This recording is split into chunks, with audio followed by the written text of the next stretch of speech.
Hi friends, welcome back to another episode of Generation Tech. My name is Alan, and I gotta say I'm finally recovering from this coronavirus thing. I haven't had a fever in about a day or two, which is really great. So yes, this is a really serious illness, guys. It's not a conspiracy theory. Please wear your masks when you go outside and, be safe. This was probably the worst disease I've had in my entire life, and I am relatively healthy. Relatively. Anyway, when I first saw Kylo Ren, I thought to myself, oh damn, that's the dude from that terrible show Girls that my wife watches. That needs to be burned from the collective memory of humanity. My second thought was, is he into chemical romance? Followed by, why is he into My Chemical Romance?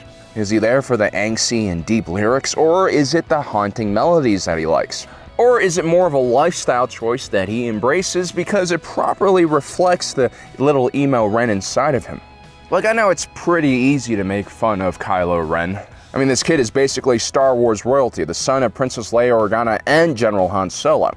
We hate Kylo Ren the same way we hate Pepsi Jenner or Jaden Smith because they've had everything handed to them in life, yet they still walk around acting as if their life is difficult somehow and as if they were in some kind of epic struggle of some kind. But of course, Kylo Ren's story is a lot more complicated than Jaden Smith's or Pepsi Jenner's story. Kylo Ren's story is one that has galaxy-wide consequences. And no, I'm not just talking about what we see him do in the sequel trilogy, because by that point, he's already chosen his pants and well on his way in life.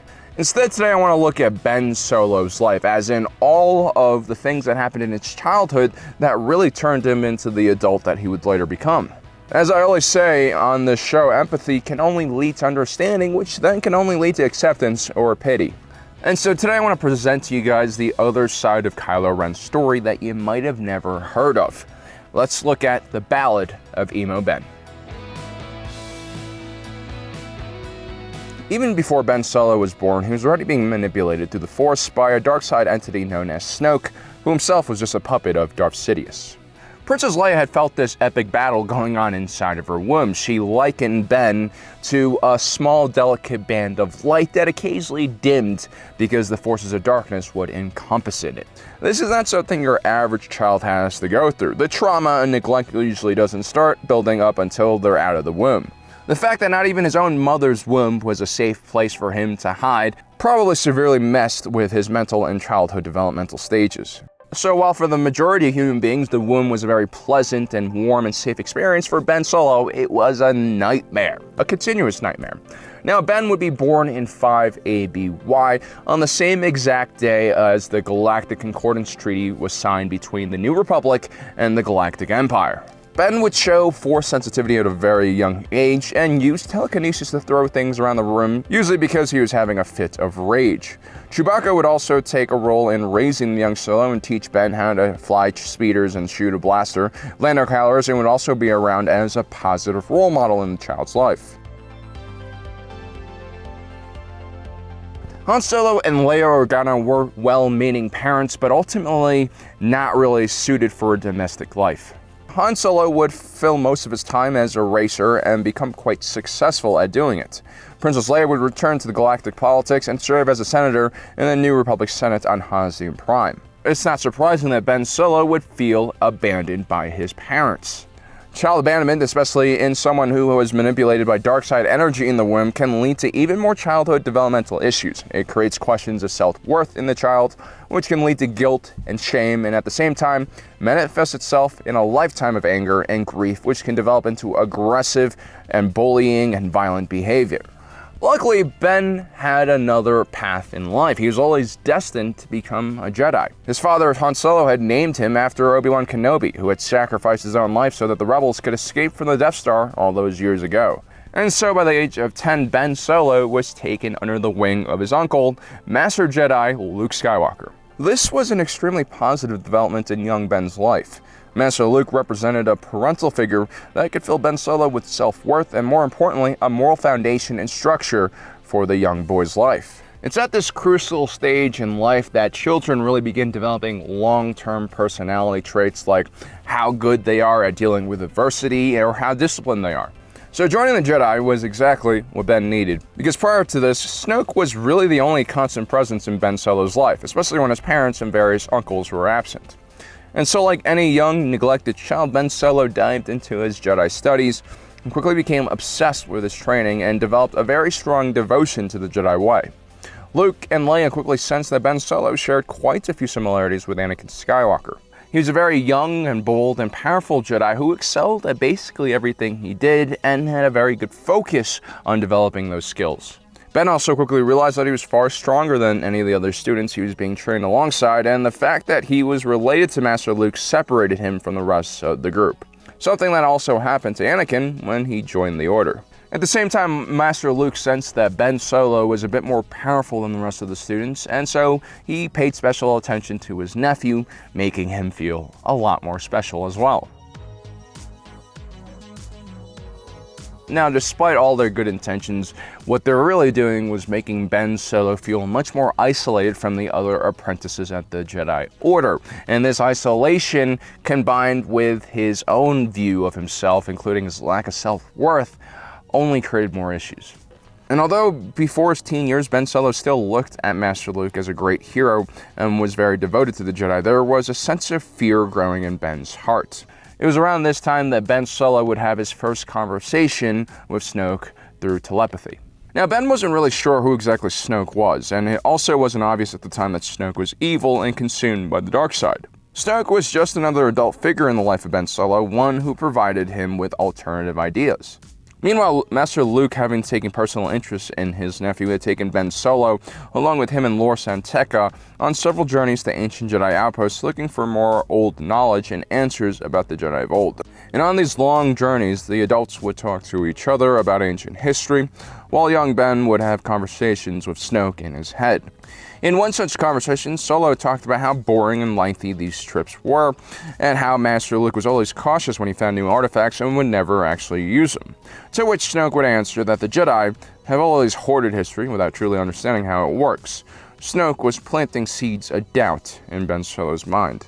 Like any impulsive teenager, Ben Solo wanted more freedom, more control, and more independence, something that a Jedi Padawan never truly had. But things were still good between Luke and Ben at this point. Ben still saw Luke as the hero Jedi he was, and Luke knew how to indulge his nephew's curiosity into things like ancient weapons. During one trip, while looking for an ancient outpost on the planet of El-Farana, Luke and Ben and Lor San Tekka would bump into the Knights of Ren, a group of relatively primitive dark-side warriors. Luke made quick work out of all the Knights of Ren. They were no match for a true Jedi Master, but with his parting words, Ren, the leader of the group, tells Solo that he senses the dark side within him and invites the young boy to learn about the other aspects of the Force that were contrary to the Jedi teachings. Now, as an older teenager, Ben Solo was relatively normal for a teenager, which is probably one of the most volatile stages in any person's life. Ben Solo was surprisingly a balanced individual, and that was because he was finally developing meaningful relationships with other Jedi apprentices. There was Vo, who constantly challenged and pushed Ben to be better, and then there was Hennix, who made Solo laugh, and lastly Tal, who helped Ben cope with the pressure of being essentially royalty in the New Republic. There's also Tal, who sensed that Ben had a darker side to him that he hid from the rest of the Jedi. See, the failings of the Jedi Order and of individuals like Jedi Master Luke was their inability to understand that the dark side was not evil or even something that could be contained. There's a natural force within every living being in the galaxy. The Jedi's regressive method of dealing with this natural part of themselves was by trying to eliminate it through discipline and dogma. But as we see time and time again, this is neither possible nor healthy for the individual Force user. Master Luke was inexperienced in this regard, and the Jedi Order also didn't have the answers to really help him. And so instead of allowing Ben Solo to air out the dark side within him and develop a better understanding and control over that side of himself, his uncle's teachings and the Jedi's teachings made Ben Solo ashamed of the dark side within him and made him hide his dark side away from his uncle. This, coupled with Ben's abandonment issues and lack of self-worth, only compounded the fear within him. Ultimately, it was only Snoke and the Knights of Ren who expressed any understanding of this very troubling side of Ben Solo. By the time Ben Solo turned 23, a cataclysmic event rocked the Skywalker family. One of Leia Organa's enemies in the Senate had revealed some very personal information about their family. It was revealed that Darth Vader was in fact the father of Leia and Luke Skywalker. The twins had wanted to keep this information secret from the rest of the galaxy, including Ben, This is because Darth Vader remained a controversial figure in the galaxy, akin to a Nazi war criminal in our own timeline. Although Vader eventually redeemed himself by helping Luke kill the Emperor, he's still responsible for the deaths of countless innocent beings. And so when this news was revealed to the rest of the galaxy, not even Princess Leia could withstand the public backlash. Even though she was a hero of the rebellion, she was forced still to go into exile and resign from the Senate. Master Luke and Ben Solo would hear the news much later in their Jedi temple. Ben felt hurt that his parents and uncle had lied to him all these years and kept such important information from him. It also made him question his own role in the Jedi, and it also compounded his own internal fear that he might fall to the dark side, especially now knowing that his grandfather was Darth Vader. This, of course, was all a part of Snoke and Palpatine's plan. The individual who had released this information was actually a secret First Order sympathizer. It was just one of the many things that the Forces of Darkness did to make sure that Ben Solo would eventually fall. At the same time, Luke Skywalker was beginning to fear the darkness growing inside of young Ben, and on one fateful night, in a moment of weakness, Luke went to confront his nephew in his room. He found young Ben sleeping and was overcome with a sense of fear that Snoke had already taken control of the boy. He saw the death and destruction that the boy would one day cause to everything he loved, which caused Luke to draw his own lightsaber instinctively, and for a moment, Luke thought about killing his own nephew, before being overwhelmed with a sense of disappointment in himself. Ben would awake frightened seeing his own uncle and trusted mentor armed with a lightsaber, prepared to strike him down, confirming his deeply rooted fear that he was not worthy. Ultimately, it was a combination of fear, neglect, and bad parenting that led Kylo Ren to becoming Kylo Ren. Snoke and Palpatine had only manipulated the openings that were provided to them. Ben Solo was destined to fall to the dark side, and despite it all, fought against the darkness till the very end, making him not only a tragic hero, but perhaps one of the bravest individuals in his era. Ultimately, we are all products of our environment, and when our environment is constantly manipulating us and not providing a stable place for us to grow and learn, it's very hard to develop a sense of oneself and understand what one's values are. And so Kylo Ren becomes just another victim in this internal struggle between light and darkness.